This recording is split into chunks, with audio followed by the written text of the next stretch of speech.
Okay, welcome back to Comedy or Worse. I'm here with my very special guest, Greg Rosas. Yay! Alright, so how are you doing today? Fantastic. Did some chores today, smoked a little weed. Everything was pretty good. Got comedy to do tonight, so Oh yeah. you know, it's one of those things. You gotta did a show, open mic last night. Got to hang with a bunch of buddies, and then you gotta make sure you end at a reasonable time if you got stuff to do in the day. You know, that's kind of the balance of it all. Makes sense. So do you use the stage name? No, I use my real name, Greg Rosas. So, yeah, it was given to me by birth, and I'm not that original, so. Yeah, well, it's fairly unique. I don't think I've heard of that name before. So Well, it's my dad's name, my grandfather's name, and my oldest son's name. So, yeah, we're not very original either. So, all right, so you've heard it a bunch. well, now it's the point when someone yells Greg, nobody answers. Before, we would all answer. So, now it's we're all older now, I guess. So, wait for when my kids have another Greg, so I can keep the family tradition going, I guess. Sure, makes sense. Super cool. So how did you get into comedy? Well, several years ago, I was in the car business. I was selling cars, and we went to a comedy show, and I thought it was funny. And I remember when I was in the Navy, I liked to crack a lot of jokes and had some stories. And this was, I guess, 7-8 years ago. I went and did my first open mic, and then started doing it every. It was like drugs, you know. Yeah. It's one of those things you don't realize how broken you are until you get to experience pain and have everybody else listen. So I guess it's what that was all about. That's super cool. So what's your writing process for comedy? So for me, I'm the same guy no matter where I am. And that being said, I'm not from here. I'm from Texas. And so if I see something, I just kind of think about it, and I'll either write it down, say it, and I'll kind of work it out in my head a little bit. Yeah. A lot of deep conversations in my head, some dark, some funny. So I got to try and balance that out. And then I'll finally put it to paper. And then when I put it on paper, I think it's complete shit. So then I just go up on stage and then come up with something that's very similar to what I wrote down, and it works out okay usually. So. Well, that's cool. That's an interesting process. So do you record your sets? I do a lot of voice recording. Sometimes I'll do. I have a tripod. I have the whole 9 yards. I kind of don't really like looking at myself, if that makes sense. I don't want to be the center of attention, but I'm looking like, oh, wow, I didn't brush my teeth that well, or something like that. Like, oh crap, my gig line's off. I was in the military, so my belt's off, or something like, man, I was super fat that day. Like, I just kind of a whiny bitch, really, when it comes down to it. I'm the big man, it's a bitch, so. All right. Yeah. Okay. So do you ever set jokes aside, work on them later, or? Yeah, I mean, especially when something hits you in the moment, right? And a lot of my comedy is just kind of just things that I've practiced and I've said beforehand, either at bars.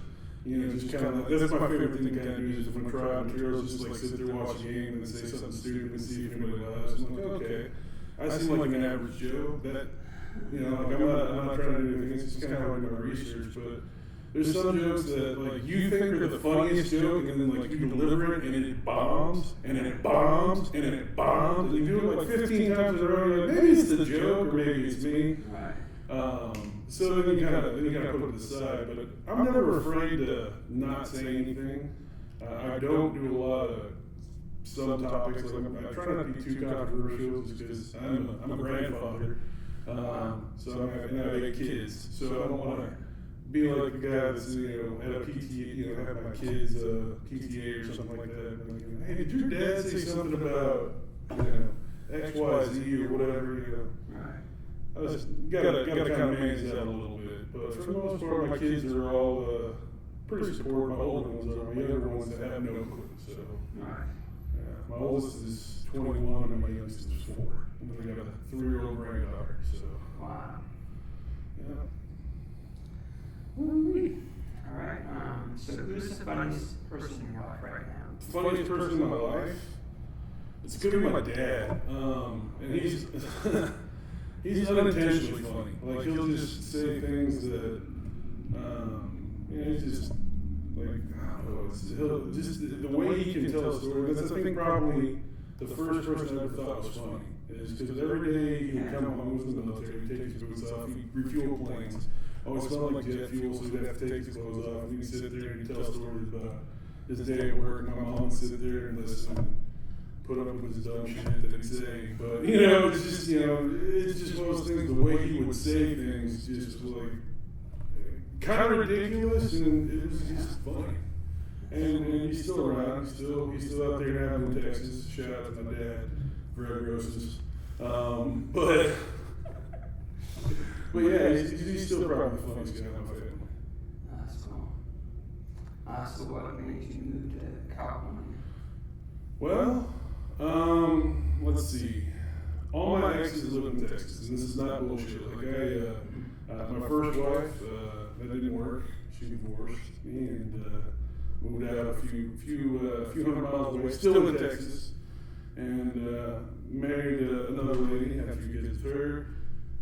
That didn't work, and it was one of those things like I'm having to move out of my house either way. Like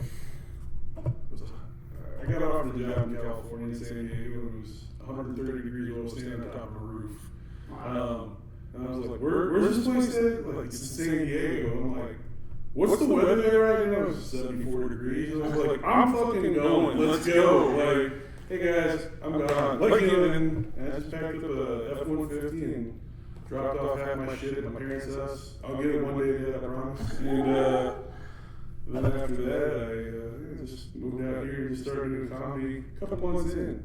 Wow. My ex-wife was not very supportive of that. My last ex-wife. Something about being out late at night, drinking, smelling like booze and cigarettes, because you can smoke in Texas. Apparently, it's a crime here in California to do that. But you can smoke weed, but not cigarettes. Right? You're not really supposed to smoke weed inside either. No, but it's more acceptable if somebody walking on the street like smoking a joint. Like that's more acceptable than like, oh my God, you smoking a cigarette? Like motherfucker, like yeah, it is what it is. I'm sorry I don't have a vape pen, but they took away. Okay, so how long have you lived in California?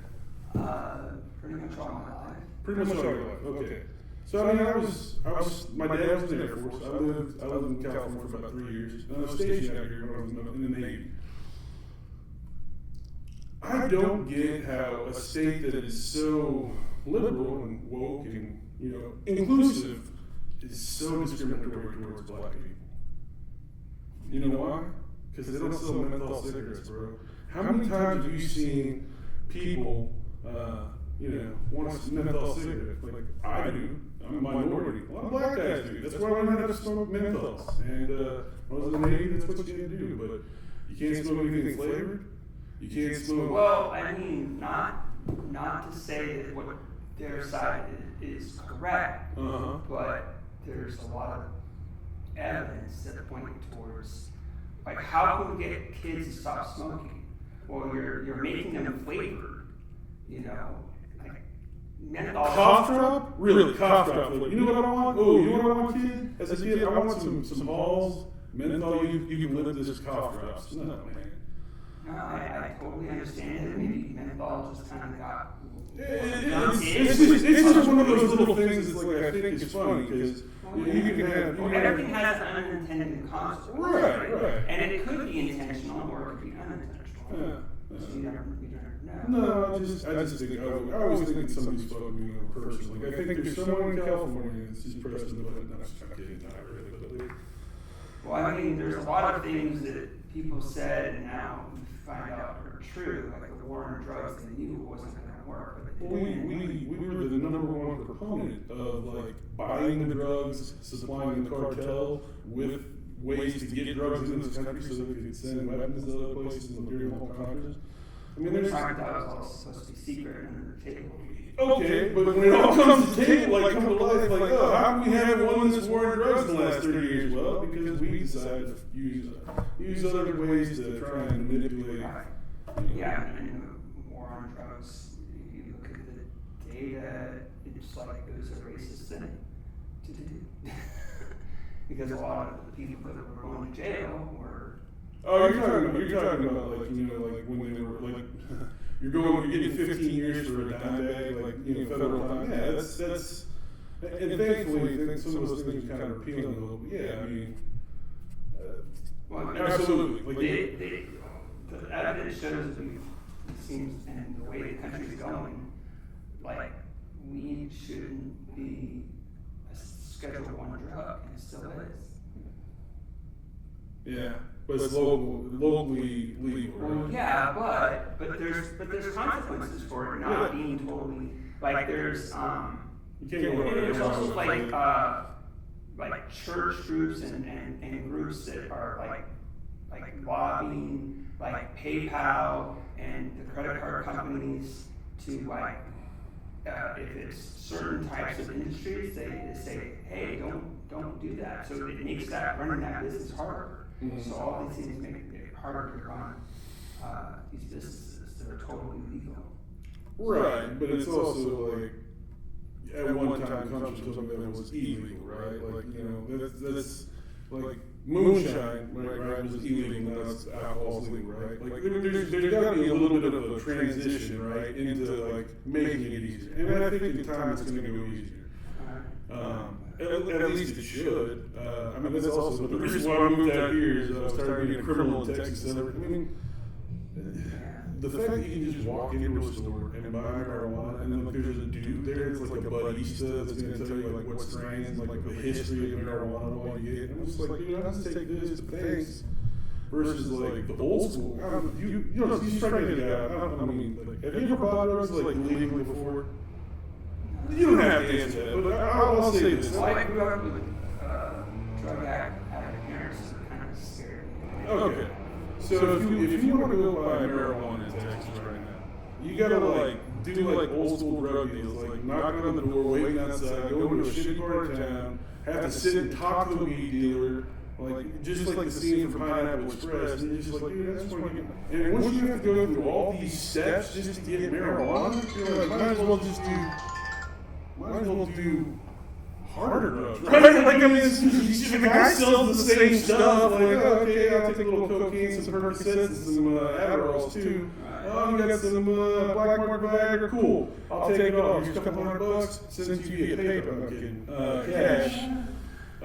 Yes, I mean, it's just one of those things. Like, I think I don't remember what I was talking about. Sorry, but it's just marijuana. Being legal here is cool. It's probably helped with my economy. I think, you know, it's a lot less stressed out now. That's good. Yeah. Sweet. Well, so I'm gonna turn this off. I got kids calling me. Alright, see, so I asked this question to everybody. I don't know the answer is, but when did we? Let's see. Jesse Wishbone 2 weeks ago. You kind of remember getting off the set, and he said, "Hey, would you be interested in doing?" Listen, I did we did a show last week at your Quantum Room, yeah. Fantastic show on Saturdays, Friday, Saturday nights, but every Saturday one, and then today, and then tonight I think we're on the same show list tonight too. Out in Oceanside, so.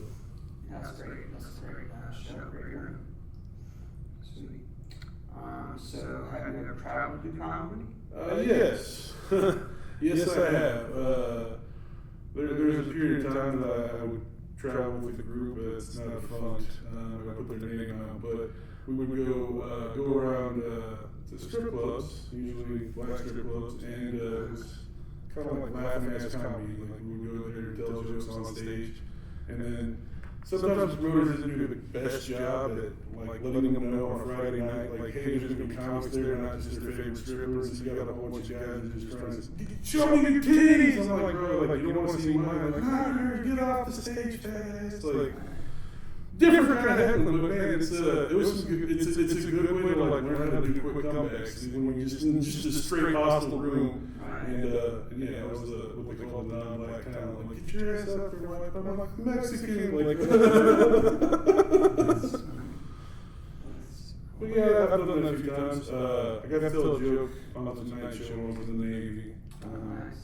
Yeah, back in jail when I was there, so that was pretty cool.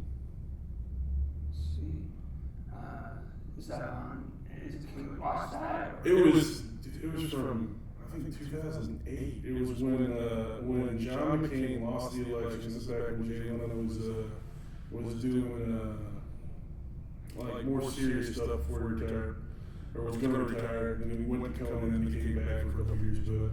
But it was after he lost the election. We were all like, we had the Marines there, we had the Navy, and then the Coast Guard. We were like, what the hell are they doing here? Kidding, the Coast Guard, but it was Veterans Day, and we got to go there, and we all got to listen to him, and he was like, hey, there's nothing hard that one has to do than to get you guys to get ready to go to war. And, we joined during wartime. It was an awesome experience. But yeah, you can catch that. You can see me in the audience. My parents had it on a DVR, right? And I didn't get to see it because obviously I was there at the show. I was told like, hey, as soon as I get back, I want to see it. It got deleted for Dancing with the Stars. Because so I never got to see it. But if I got pictures and some other people have like videos somewhere out there, that'd be great.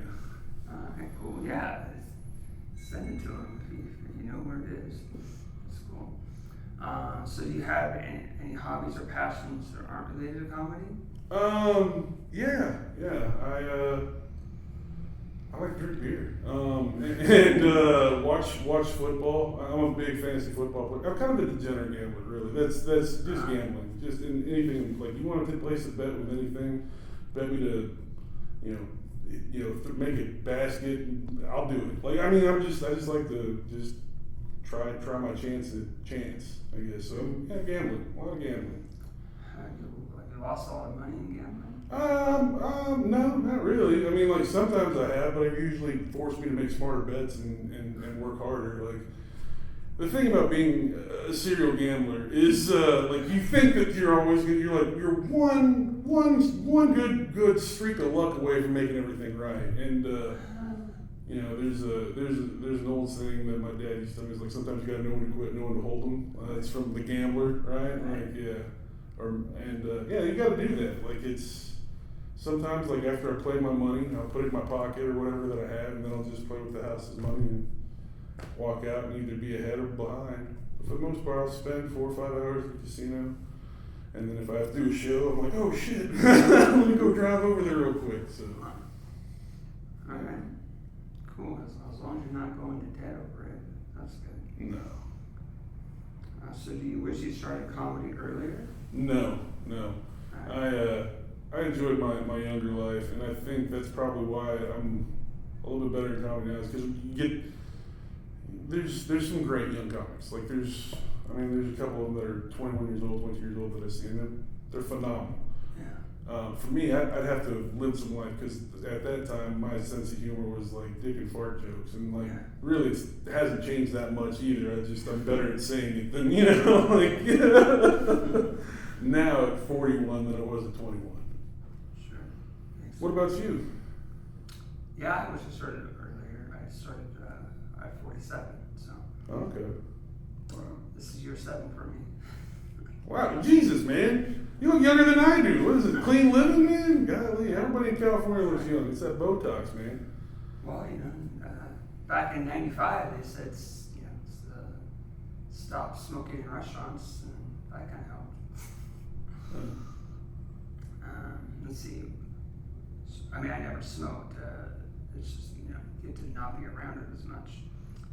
So what are your goals in comedy? My goals in comedy? Man, just to have fun. One day, if I can ever make it, and be on a big stage, man, that's all I really care about. Like, I love what I do, and if I can get people to appreciate it and laugh and feel a little bit better about themselves, based on some of the dumb shit I've done in my life, man, that's really all it is. Yeah. For a long time, my parents wanted me to go into ministry or to be I was baptized in the Catholic Church, be a priest. And then, when I was in high school, I found this thing called women, and that wasn't going to work for me. The whole life is celibacy, but my mom was very much like, hey, as long as you do something that's positive and impacts people's lives, it's a good thing. And then I joined the military after 9/11, and she was like, that's not positive or helping anybody's life, but go do your best. Both my parents were vets, so that's how they met. My mom's white, red hair, freckles, kind of has an Irish background. My dad's Mexican American, so yeah, I'm a mixed spick, born in San Antonio. So. All right, cool. So what is your favorite joke? Could be anybody's joke. It's part of my joke, and I don't really like. Man, all right. You don't have to tell the whole joke. I won't. But it's basically talking about Florida, right? And it's like I shit on Florida for a variety of reasons, but at the end I was like, no, it's not fair to judge, a state of 23 million people based on 20 million of them, but fuck Florida. Like, that's my favorite joke, because people are like, oh, he's being nice, and then he's not. Like, that's my favorite joke I got. There's a lot of great comics I'd hate to ruin somebody else's good joke. Like, All right, yeah, that's fair. What was your first joke? Like, when I was a kid? Why did the chicken cross the road, man? Like... You came up with an original one? Oh, my first original joke? Oh, it was bad. It was about semantics. The word semantics.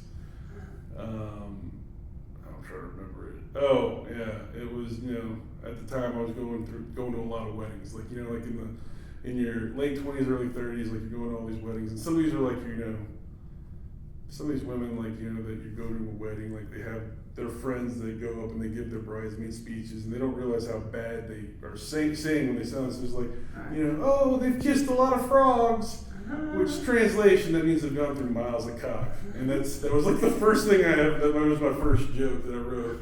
And I kind of went on a little bit longer tangent about that, but yeah, that's a phrase that kind of bites me in the ass now later. Is like, sometimes a lot of people will be like, miles of cock, right? Really, miles of cock. And I'm like, oh, well, it's like, do you know how many dicks that is? I was like, no. And so somebody did the math for me once. I'm like, bro, this is, thank you. Okay, it was just a joke. Like, don't need to do the actual logistics of it. Exaggeration, don't you know? Right. But sometimes people like to take things literally, I guess. I don't know. So do you have like a favorite fan interaction? Either you were a fan of somebody or someone was a fan So of you? when I live in Oceanside, and my homeroom, my favorite place is Jazzy Wishbone. Big shout out to Kyle Dean. He's the one that put me on when I first came here. I didn't even know if I really wanted to do comedy, and I told another friend, like, hey, I used to do stand-up. And they're like, oh, dude, come to Jazzy Wishbone on Thursdays. Like, oh, we'll get you on. I'm like, I don't need to do that. Like, and he kind of got me going. And there's a lot of young kids that go there. And it's a rowdy room. And there's a bunch of them that are like, Dad, because like a lot of my sets about like I got 8 kids and just different stuff like that. And like, I do a joke, someone's, how many people have been were born after the year 2000, like, great, like, hey, not for nothing, but, as a guy that's been laying pipe since 1998, it's a possibility, it's not, not very likely, but it's not an absolute zero that I could be your father, and, so a lot of these guys are like, Dad, and it was like, that's funny, like, father, okay. Which is cool until you're like out like buying ice cream or something like with like on a date, and they're like, Dad, and they're like, that's not my. And luckily, they're like, what is that? Like they know, but it's just like one of those things like, how many kids do you have? Like there's like 7 kids that all are not related. One of them was black, a couple Asian kids. And they're like, Dad, giving me hugs. And I'm like, dude, I'm on a date right now. You mind getting the fuck out of here, please? But yeah, other than that. But that's probably my favorite interaction that I have with my fans. Anybody that loves me and wants to come see me and they'll put up with me, man, I'll treat them great. Oh, that's super cool.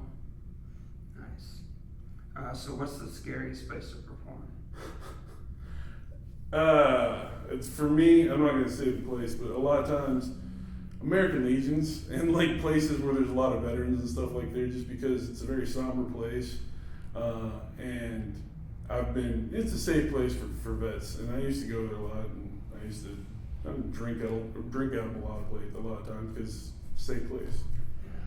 But for me, it's walking into that, like, because it's a different kind of environment than being like at a traditional place where people are going to see comedy, like you're on a comedy show, or like it's an established venue that this is where it's done. So when you go to like places where you see the blank eyes, it's always at American Legions, and they're like, "Oh, you were in the Navy? Thanks." Like, just like, "Oh, thanks, Marine." Like, like just. That's probably the scariest thing, because I feel like I put a lot of pressure on myself to do well, and then inevitably I don't. Like, so. And have you ever done it where you've gone through a set, you've done your set, and it bombs, and then you're like, man, I can't go, like, I'm one of those guys, I can't go to bed like this, so like I'll try and find someplace else where I can do my same set, and then like it kills, right? And it's just a matter of maybe nerves, maybe them not clicking with you, but like, yeah, that's right now, that's the scariest part for me, places for me to go. Yeah, okay, great answer. So you kind of answered this, but what was your family life growing up? All right. So my dad was in the Air Force, career Air Force. My mom was in the Air Force. She got out a few years after she had me. My dad was previously married, so I have two older half brothers, and they lived with me until I was like 5, and then never moved back. But every couple years, 3 years, moving like from Texas to Germany to Arkansas to upstate New York to California back to Texas. That was my just zigzagging. And I got to see a lot of cool stuff as a kid, but you're always the new kid. And then my mom, I love her to death, but she was like wanting me to be a perfect gentleman, so she like teach me how to put on a bow tie, and we'd go to like the opera and like go to musicals and stuff like that. It was like her little date, because my dad wasn't going to go to any of that shit, so like that was me. And so I mean it was interesting. My mom was very much you got to be well read, you have to be well rounded, and my dad was like, you can't be a pussy. Like that was just really like like. Wow. All right, that makes you really well rounded, right? Right. Yeah. So that was that's my dad. I love him, but he's sometimes very blunt and direct. Sure. He would deny that he ever said those words, because now that he's older in his 70s and a great grandfather, he's the nicest man in the world. I'm like, no, you don't remember this guy when he was like, you don't understand. Like when he was 38 years old, that guy was an asshole. Like, yeah. But that was my dad. Sure, that's cool. So what was your earliest memory? My earliest memory, I would say I was 3 years old. I was living in Germany, and I was at a daycare, and they had some kind of thing where it was like a picnic or something. I couldn't find my mom. I just remember freaking out, and so I took off running, and like I started like crawling underneath some like concertina wire and stuff like that. And I'm gonna come through the other, like, and I was just like a kid just running through, because I saw my mom over there, and I'm just cutting through. And then all these Germans and GIs were sitting there like, what the hell is this little kid doing? They're like trying to cut me. They get all cut, blistered, and I remember seeing blood on me for the first time. I was like, what? It wasn't my blood, and I freaked out. But yeah, and I came out without a scratch. Those guys not so much, and then my dad was super pissed. I think it's the youngest I ever got my ass whooped too when I was 3. So there was an ass whooping involved. That's probably why I remember it. Sure, makes sense. I always remember my ass whoopings. All right, cool. So do you do any other type of art? No, I can't draw. For a while, I did. I was a published writer. I did some sports blogs and stuff like that, and some editorials in high school and in college. But yeah, no, I mean that's really was my craft as a writer. But when you're writing articles, you're on the deadline, or you're writing anything. For me, like I would always start with my outline, which is kind of how I still write my jokes, and then I'm always typing it and I'm reading it, so I'm like hearing it being read out. Like I would, like if this was being read out loud, that's how I type, and so that's I think it's really the same shit, but like that's the only other thing I can't draw. I mean, I used to play the violin when I was a kid. My hands are too big now. I can sing a little bit, like I'll do karaoke and stuff, but yeah. No, I'm not. I was not. Like I was asked never to take another art class again when I was in high school. So that's why I went to theater and speech, and then played football. So that was well-rounded, I guess. Oh, that's cool. All right. So what's the biggest audience you performed for? Probably about 150 to 200. And that was back in Texas. Once you get, again, I don't know, maybe one day I can get like a big venue, but like I was opening for a bigger act. Like, so it was, sure. That's probably about the biggest room, and I think I did well, and I got asked to do it again, but that's probably about the largest I did. You know, when you start seeing like all these guys that are huge, like doing their specials on Netflix or whatever, and they've got 1,000 people in their auditorium, or 2,000 people, or doing arenas and with however many people that Fluffy did back in LA, like crazy. I don't know. I can't even fathom, because I'm like, just like, I don't think, how are those people going to hear me? Like, like just the dumb shit that I worry about. Yeah. What about you? Probably like ACC has like 160, or I don't know. Okay. Sometimes it gets full. Yeah. Would you ever do a character on stage? Yeah, I kind of do a couple of them right now. So, oh, nice. Like when you say character, like you're talking about like that dude that does Dr. Phil, or are you talking like just doing accents and voices? Yeah, accents, voices. Accents, voices, yeah, absolutely. Yeah, I still do those. You got to pay to see them though. I'm kidding. Yeah, or you can see him at Jazzy Wishbone. See me not at Jazzy Wishbones. Any Thursday I'll be there. So have you ever won a comedy contest or anything like that? Yeah, I won a couple. One in Plano, Texas, and then another one in San Antonio. And the one in San Antonio was really, really nice, because it was a bunch of other Hispanic comics, and for a long time, growing up, I was always told I was never Mexican enough to be Mexican. Like I wasn't white enough to be white. So like to kind of get that validation was kind of nice. Yeah. And it was all a lot of Mexican Americans, Chicanos, or Tejanos is what we call ourselves in Texas. But yeah, that was special. All right, cool. So did you take a break from being in comedy in Texas and in California? Or? Yeah, COVID pretty much stopped a lot of that, and then my wife at the time did not want me to get back into comedy. We had a couple more kids.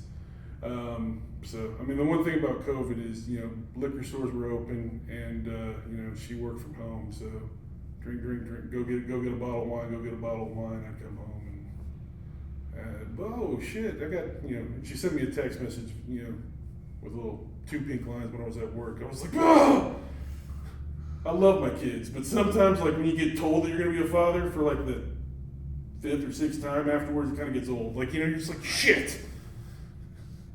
Yeah, that's I crazy. love them, but shit. Yeah. Right. Makes sense. Mm-hmm. All right, so what's your best booking story? Either you were booked on the show, or you took a show together. My best booking story was, I guess, well, I'll just go with one recently. I had just done, I was the deadliner at Jazzy. Kyle put me on late. It was fine. I appreciate it. And, there was still a packed room. Like, I mean, it was just packed. It was like 11 o'clock at night. And, he's like, if you just go on as long as you want. I did like I was supposed to do 5. I think I did like 7 or 8. Thank you, good night, boom. And then as soon as I got off, I got like 2 guys at 2 different shows. Just, hey, you do my show. Hey, we do this show. A couple of them were paying gigs, and you're just like, wow, all right, cool.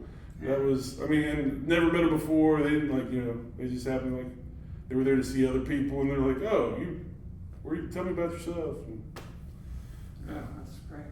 Yeah. So, all right. So, what's the worst thing about comedy right now? The worst part about comedy is sometimes the places that you say yes to are. I don't know California very well, and I did a show in Hemet. Nothing wrong with the great people of Hemet, but the tooth to mouth ratio is not as strong as it is down here, right? Sure. Somewhere between like, I don't know if it's sweet tea or meth, but like just not a whole lot of teeth there. And Fontana, also known as Fontucky, 2 places I was not prepared for. And I think when I was coming back from Hemet, I needed to get gas. And I was like, I'm not getting gas in Hemet. And I was going there. I was like, I saw a rainbow. And I was like, this place doesn't seem safe. And I was like, oh, Marietta, this seems safe. Yeah, no, it was definitely like, can I say clan country? Like, it was like, what you doing here, boy? Like, getting gas and getting the fuck out, guys. Sorry, like. But yeah, like that's sometimes you just you don't know the venue, or like getting lost like on the way to a show if you've never been there before. That's the part that's like frustrating. Yeah. That's why I like to, like, I don't mind driving, but like I like going with a couple other guys or someone else that's been there before. Like, oh yeah, we're gonna park here. Like carpooling, that's always the best way to go. Yeah, makes sense. All right, cool. So do you enjoy watching other people work on jokes? Yeah, especially if they're your friends. There's a couple guys, and the one guy that I'm actually doing a roast with, his name's Scott Busby, and he hasn't been doing comedy very, very long, maybe a year or so, but he's, just seeing how much he's changed. We do a lot of shows together, and so just kind of seeing how he's started a premise with a joke, and then he's gotten better, and he's like, he's getting his tight 5, he's got a tight 10. He's just seeing that it's really good, and then he's like, I'll go up there. Like if he goes before me, then I'll go over there and I'll shit on all his jokes that he just worked really hard on.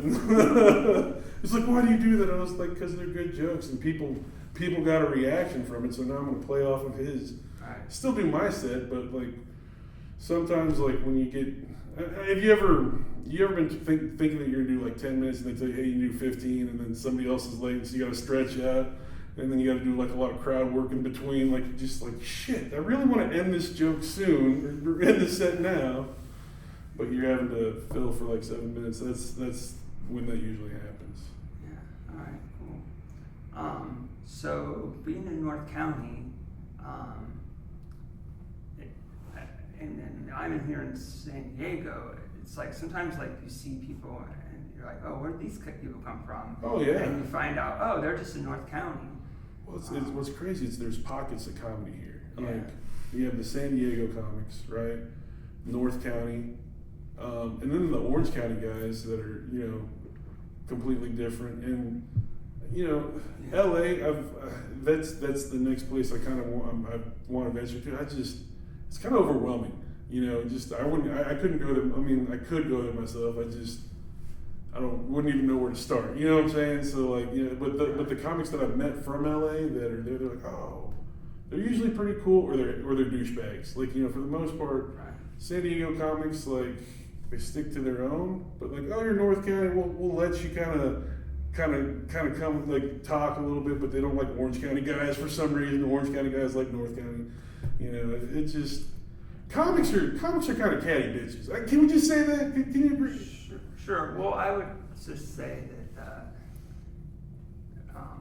humans are social animals. Right. Right. Even before you started comedy, you just noticed like, clicks and stuff. Well, I'll just always say that there's people that you know in your life, and there's people that you like more than other people. So everybody is having that. Mm-hmm. So that's just what's going on. Well, I think there's so many copies. Like, there's not, how many original people are there really? Just let's. Nobody is their own individual snowflake. I'm sorry. Calling people out. I'm just telling you, like dude, like I'm sure there's some other guy who may not be like half Mexican, half Irish, and 6'4" and weigh 350 pounds, but he's like basically me. Like, you know, and there's someone that's basically you somewhere. The only thing is I'm Greg motherfucking Rosas, and you know that's what you got to do, right? You have a little swag, but there's a lot of copies of personalities. And when I was in sports, when I was in the military, moving around all over the world, like you're right. There's just certain people like I know that I click with, and there's some or that I vibe with, which is more of a California term because everybody's got was it crystals in their pocket and talking about vibes and shit, and whatever.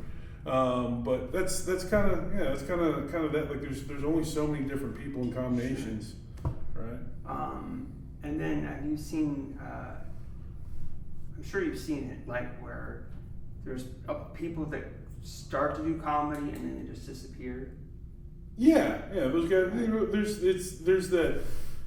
It's that some people call it a runner's high. I'll never know what that is because I fucking hate running. But like in comedy, like you hit the wall, and once you break through that barrier, because you get like you can only hear so many fucking no's or like not laughed at or. You know, it's kind of you gotta have a little bit of fortitude, and once you break past that, then it comes easier. I think a lot of times when people start going through the hardness, like everybody wants to do comedy, right? Because you know it seems like it's the new thing. Everybody wants to be a comic, right? Until they go up there and do it. You know, everybody thinks they're funny as shit until they have to go up there and entertain people.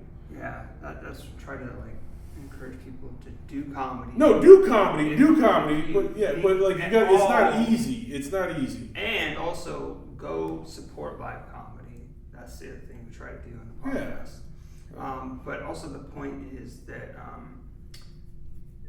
about having people like tight knit groups or whatever, because there's a lot of comics that just come and go, and we don't know where they went, right? So it's like you have to be doing comedy in the same place for a while for people to like warm up to you. Mm-hmm. You know, otherwise, like why don't I need to bother to know your name? You know, I'm not talking about me. I'll say hi to every person. Yeah. And try to have them on my podcast and come to my open mic. You know, so that's kind of the attitude, because you just see a lot of people and you don't know if they quit or they moved away or whatever, and so that's kind of what happens. And at least in San Diego, I don't know if it's North County. Dude, it's like that anywhere you do comedy. Yeah. I mean, Texas, prior to like the mass exodus of comedians leaving California to Texas and the Austin area, dude, it was.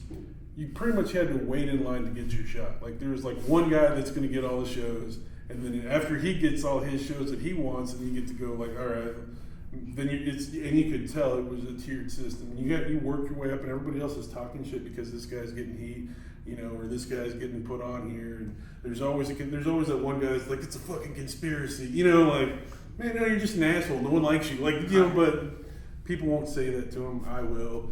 And then I get but that's. So where in Texas were you again? I was in the Dallas area. I was in Dallas, doing mostly Dallas comedy scene. So. So was that a good scene at the time? At the time, I mean, yeah. I don't want to shit on my own backyard. Was there comedy 7 nights a week? Yes, but the thing about Texas is, especially in the Dallas-Fort Worth area, is like it's not just once. It's it'd be like going from like Oceanside to Chula Vista. Like, you know what I'm saying? Like it's, right. You could do it, but you might have some drives like that where you're still technically in the same area. Right. But yeah, and like, there used to be an app called Mic Maps, like, and you would sit there, you just click on it and go on there. That's how you could, yeah. I mean, there's a couple guys that we would go like 2 or 3 different places in a night, hit those up, then we'll get booked for a better show, like on a weekend that might be a paying gig, like, and you're doing all that stuff, but that's cool. At the same time, like, I have a real job, right? So it's balancing that, is part of it. So now if I try to do 4 or 5 nights a week. If I do, like, I think I did 6 last week, and I felt like shit for like 3 days. It took me 3 days to recover. Oh no! Yeah. Don't do that. No, but it's just because I drink. No, even though I shouldn't. Wait, if my doctor's listening, I don't drink. I stopped drinking. But like it's just one of those things. Like I can't when I get off stage, especially if the fun of being a comedian sometimes, and the jokes that we're telling in the back, like afterwards, it's a great hang. And then you gotta like, oh shit, I gotta go to work, and then you work all day. Splash some water on your face, okay, go out and do another show, like, or do another mic, and it can be a grind, but I love the grind. It's a little difficult for me to kind of have a relationship with anything other than comedy right now, but I think that's good because I don't think I can get comedy pregnant, so. Yeah, that's good.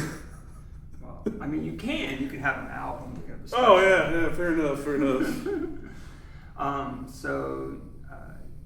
So do you ever go to like Orange County or? Yeah, I go to a couple different places, and then Temecula too. I'm doing a show on the 10th of October. Oh. It's a place called Shooters, and it's the producer. Her name's Sunny, Loudmouth Comedy. Shout out to her. It's a birthday, so it's nice. it's a toast and roast. So. There's a lot of good comics there. Nice. And just if you get a chance, check out that show. And Loudmouth Comedy, there's a lot of great area. If you're living in the Temecula area, there's a lot going on there, and that's a fun area. It's hot as shit though. Like I always thought everything in California was gonna be like the ocean, and then you go to like Corona, and you're like, why is it 100 degrees out here? This sucks. Have you ever been to Proof Bar? No, where's that? It's Orange County. I had to look up what town it is, but there's a local comic here that goes called BLT. He runs a mic on Mondays there. Wow. It's pretty cool. From here, all you guys all the way past like San Clemente and stuff? I don't know. He's kind of like one of those doing his own thing. Mm-hmm. Comics. He runs a Tuesday night, late night mic here at the trailer park after dark. Okay. Yeah, it's fun, but it can be rowdy. I like rowdy. Like that's my cup of tea, man. Like I'm You should come down here on a Tuesday. Okay. Yeah, Tuesdays. There's a bunch of mics you can do. You can just call the Comedy Store. Yeah. See if you get on. If you don't get on, you still come. You do American Comedy Company, do Madhouse, do Trailer Park After Dark, and then. So Tuesday. Wow. Okay. Yeah, Tuesdays are good days. Yep. Fair enough. Let's see. Have you ever been in a car accident? A few. No. In the United States, just a couple. Overseas, yeah, I've been a few. Got hit by a car. I got hit by a truck once too. That was fun. Did more damage to the truck than I think it did to me. But.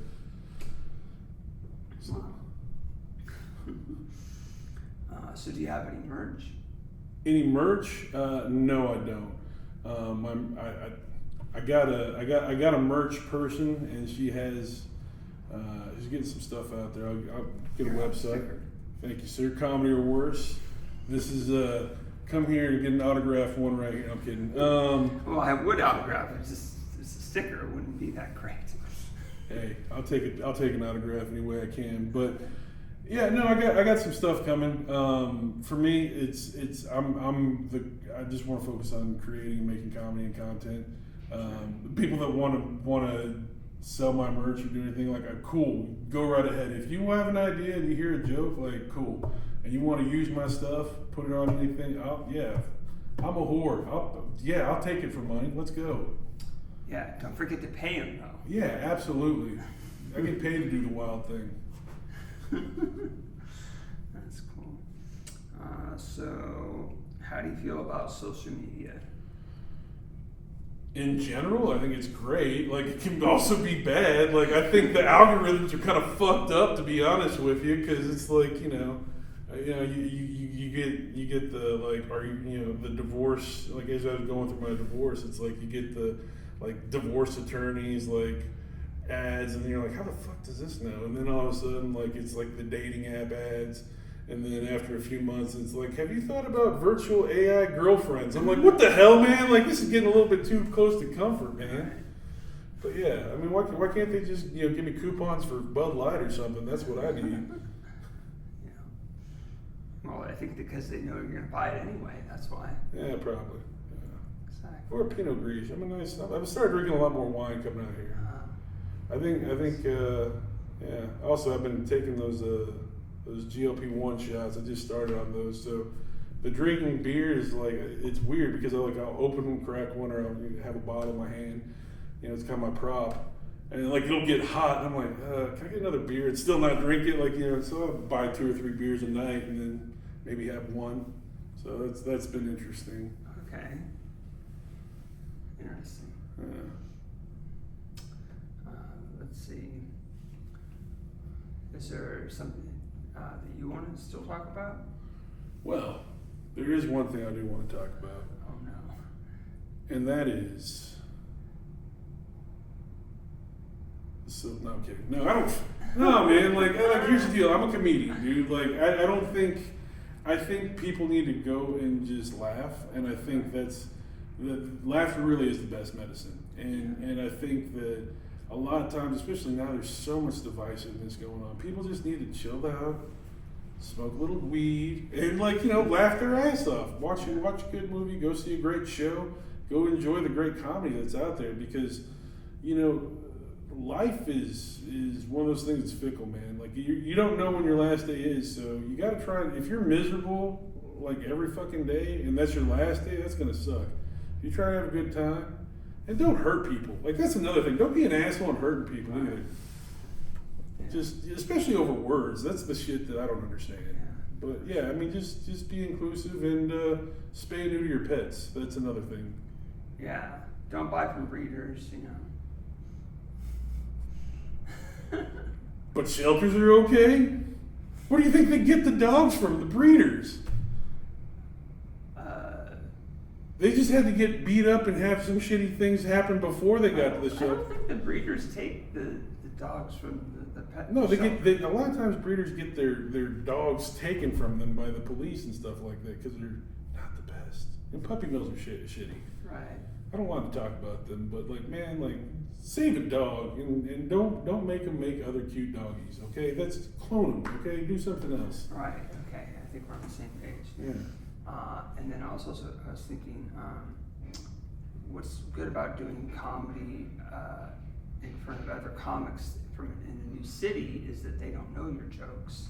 So sometimes it's nice to go to like Orange County or absolutely. LA, and it's like you do an open mic there, and it's like you're just like regular people because they don't know.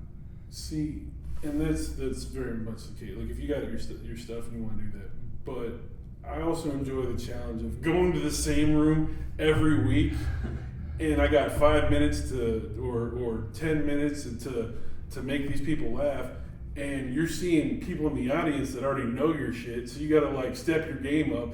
For me, it's like I enjoy that challenge. It's like it's because no one's going to be harder on me than me. Like I will listen to my sets. Like, this is terrible. Why did I stutter? I know how to say that word better. Yeah. But it's the pressure of okay, wait, these people all know this joke. I can't go this way. Oh, maybe if I take it this way, that's so you're kind of writing ways to say the same joke a different way, or to get back to the part that you enjoyed more that maybe didn't hit last time, so you can recircle back and do that. Okay. And then sometimes you'll have people like, can you do this? Like I got a joke where I'm like, I was like Kid Oprah for a while, like, you get a baby, you get a baby, you get a baby. And there's the couple that was like, can you do the Kid Oprah joke again? I'm like, oh, okay. Like, I just did that last week, but fine. Yeah, I'll do it again. All right. That's cool. Yeah. Nice. So where all are you doing comedy right now? Anywhere and everywhere that I can. San Diego, it's kind of new for me here, but yeah, I'm hitting a lot of open mics in Vista, Oceanside, San Clemente, Hemet, Temecula. Like anywhere that there's a show, that I'm there usually. So how come you're going to Temecula and not San Diego? I got booked, and they, and I'm a whore. So if they give me a little bit of money, I'm gonna show up. That's the yeah. I mean, not like, hey, don't get me wrong. I'm not. I'll do a free show anywhere. If you want me to be in your backyard and tell jokes to your uncle, I'll do it for a 6-pack of beer, Bud Light. But at the end of the day, no, there's some people that if you take a chance on me, I believe in loyalty, right? And if you're a producer of a show, or you're putting a show together, and you want me. And you think that I'd be good for opening up their headliner, to be their premiere right before, their feature before the headliner. Right. I'll do that anytime. Okay. I mean, that's kind of interesting. Everybody has their own path. I mean, I started when I was living in Oceanside, but at the time there wasn't a lot of comedy. There was mixed mics, and then I just kind of got drawn to San Diego. See, I don't mind a mixed mic. You know why? Because that's when you can tell comedy. No, I mean, it's not that there was anything wrong with it. No, I prefer those almost. I almost prefer those because you'll get 2 or 3 comics, right? And then just depending on who it is, some of them are good, some of them aren't. But if you can go out there and you're making these, because you'll usually put you on first, right? While the bands are getting themselves set up or doing whatever they got to do. Right. If you can make these guys who are sitting there trying to get them, because you'll get there's a show in Oceanside. You get 15 minutes of stage time. That's prep. If you're a band, you got to get your equipment on, and you can do 15 minutes worth of music. You can do 15 minutes of slam poetry. You can do 15 minutes of juggling. You can do 15 minutes of whatever. But as a comic, dude, your mic's already there. You just walk up there and you got 15 free minutes, and so that's the way I look at it. Is it's a great place. And if I can get those people that are frantically getting ready, worried about I'm up next, to stop, put their cases down, and laugh their ass off. And then be like, oh shit, I gotta get my stuff. That's a win. Making people laugh. It's like a chef watching people eat. There's some people that enjoy that. Like me, if I can make you laugh and you enjoy it, and you don't want to kick my ass afterwards, hey, it's a win-win. Sure, but also I would say that I think maybe you should come to San Diego too, because there are some clubs that get bigger names. Right. If you can get booked on that, now all of a sudden you're performing at ACC, and you're on a lineup where people are coming on purpose to see someone that's not you, but somebody else. But the comedy matches up, right? Mm-hmm. So their fans are going to become your fans. Okay. And there's places that are like Laugh Factory is a chain. Right. Right. You get good with you Laugh get past Factory. and you can go to all the Laugh Factory. Yeah, it's all over the country. So there's just that tiered system, and it's San Diego is a little easier to break into, especially since you're not really that far away. Right. So that's, do what you. No, San Diego scares the shit out of me, and not because of the drive, because I don't see well at night, and I'm just you need to get your prescription refilled. Yeah, I just got new prescription glasses, so and they're those progressive lenses, and so I got progressive lenses. It's been 4 or 5 days, and I kicked a dog yesterday on accident, when I was walking on stage, because I thought the dog was over there, and then no, it was right in front of me. It just Sure, yeah. Don't crash. Or also maybe you could Uber, figure out a way to carpool or something. Mm-hmm. Madhouse, you sign up on Sundays for the next day, and Monday I'll do the next Sunday, and if you sign up, you're on the list. Okay. It's just random where you are on the list, and if you're too late on the list, you can do things like bark, do sound, wash the door. Mm-hmm. And get, there's a few of those spots. Not everybody can do it, obviously. Right. To move up onto the higher spot. Cool. Yeah, and then you'll, because that's the thing. I think you have to understand. Say that a bunch of San Diego people started coming down North County, and they're all of a sudden they're good. Some of the North County people will be like, hey, what's going on? You know what I mean? So that's, if you think about that in reverse, mm-hmm. That sometimes happens. And it's not so much, you're technically still in San Diego County. Right. But it's just, I think sometimes you get people who are like, San Diego's a really great comedy scene, but if there's ever any, oh, you're North County, it's because you've seen people come out of nowhere. You know what I mean? Mm-hmm. But no, and I need to venture out here more. I'm actually looking to move a little bit closer down this way, either towards like La Jolla or Lucadia. But that's one of those things that like I just like being by the ocean, man. Like just being landlocked in Dallas all the time. Like I gotta see. And San Diego is great. It's just I remember when I first came here. I just saw like so many homeless people, and I was like, "What the fuck?" Like because you don't see that in Texas. Like they get, and now I understand it a little bit more. But I was like, "This is scary." Like I'm a big man, but like that guy's like doing drugs on the street, and like not like normal drugs, like the ones that make him like a zombie and shit. Like yeah. I'm still like a redneck from Texas at heart. So it's like one of those things. Like I'm like, what? That's so interesting. A Mexican redneck. Oh, rednecks were white. Well, I'm brown neck, whatever, man. I'm just a big bear. I don't know. It's just. I mean, you could be a redneck if you want. Yeah. I got family that lives in Arkansas, so they're more hillbilly. So so I got just redneck. I'm just good old boy, just country strong. I think that's what we prefer, to be honest with you. All right. But like those assholes in East Texas, those guys are hillbillies.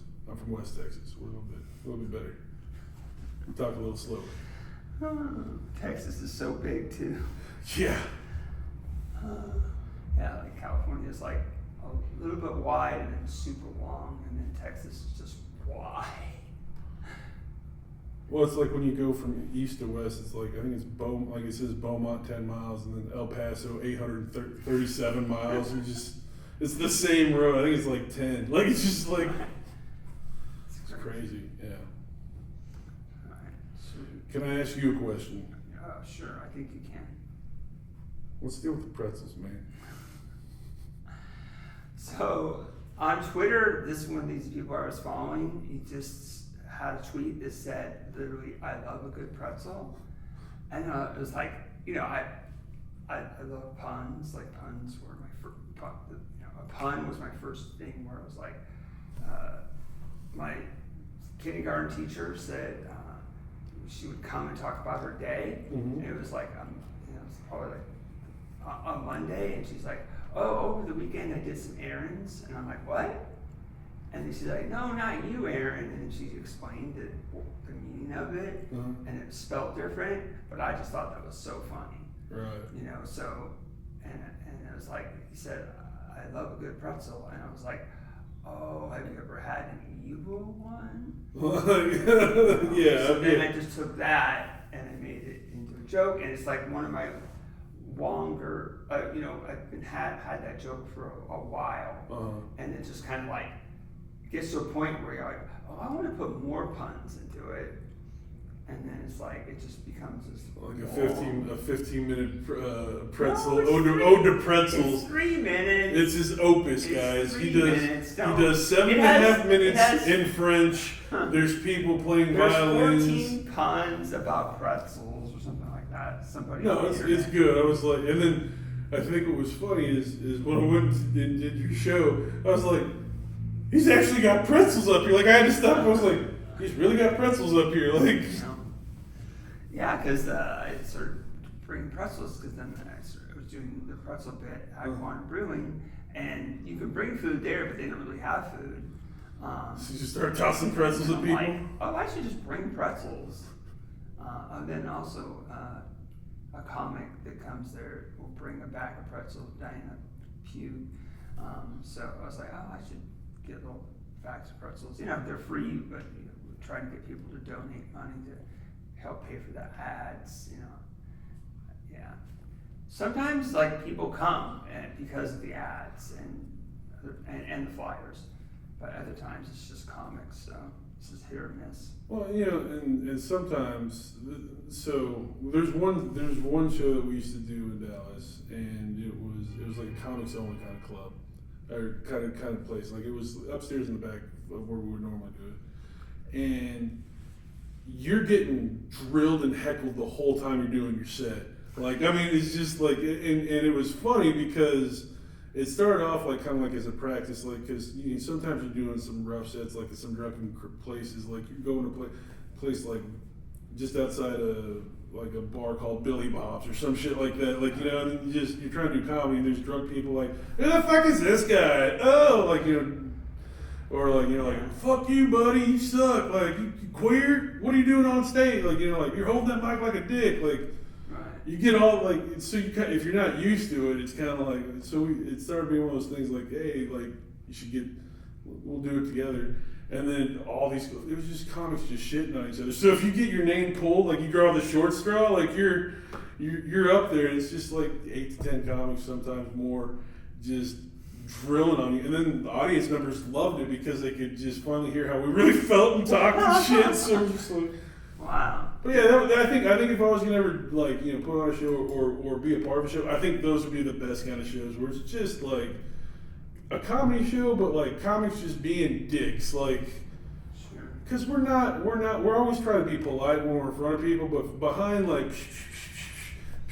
Right. Yeah. Definitely that would be a good idea. Sometimes like we have more time in comics, so I've done different things like.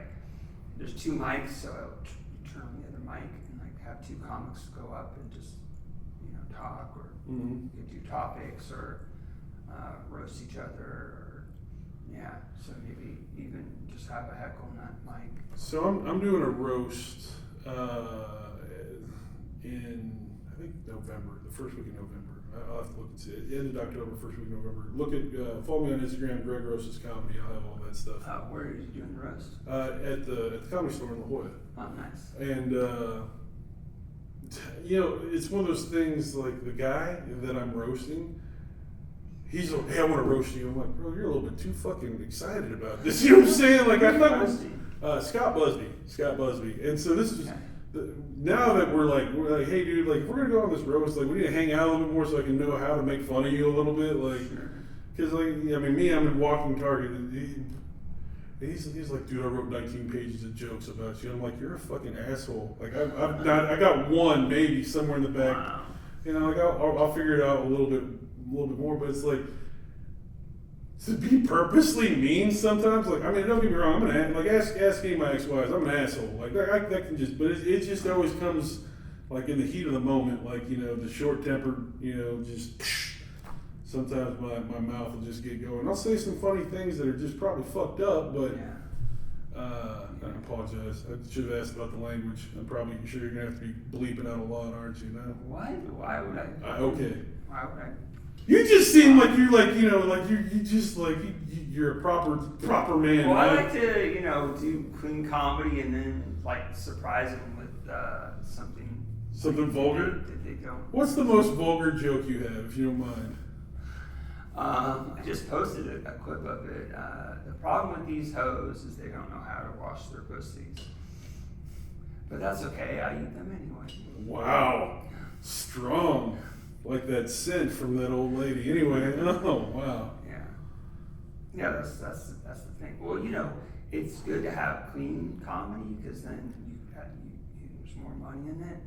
There is, and it's actually more interesting and like it's in some ways like more of a challenge, more interesting, more fun to try to be on like not exactly G obviously, but like. You gotta push that on 13, and skate. Like you can like go right over kids' heads and then the adults are laughing. That's perfect. Well, and the guys that can do that, man, good for them. I just I tried doing clean comedy for a while, and it's a lot hard. Like, do you have to write it? Like, you can't just. And if you mess up, you can't just be like, oh fuck, I meant to say, like like you're just like, oh. Get off the stage. Like I was like, no, it's just my reaction. I'm sorry. I got PTSD. I'm a veteran. You have a heart. Do it for America. Let me stay. Like, But yeah, no, people that can do clean comedy, man, I think they're the best. Well, there's a clean mic once a month on Sundays at Mic Drop. Yeah, I probably won't be going to that. I'll be lighting some candles and asking for forgiveness for Saturday night set in the morning. I don't know. Maybe one day I can do the clean comedy. I ended up doing a show. And they didn't tell me it was a clean show till I showed up. Oh, And it was actually paid really well, but it was at a retirement home. Wow. In Temecula, which it's like a fancy one. I'm like, it was with How To, you know how, right? Yeah. And we both go up there. We're like, wait, this is clean, and we're both like,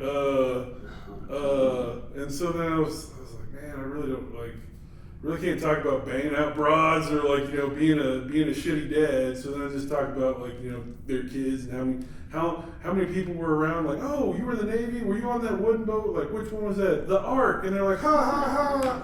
Just like corny old people, and then just start asking about their kids, and then you think I saw this couple there that was just. They were like the sweetest couple. They looked like they were on the last couple. Like, you remember the movie The Notebook? Right before, they looked like they were about to die in each other's arms. Like they've been in love for so long. Yeah, apparently they've only been together for a week, and gave his last girlfriend chlamydia. I was just like, what the hell? I got to do a clean show, but these people are out raw dogging and giving each other STDs. Dirties.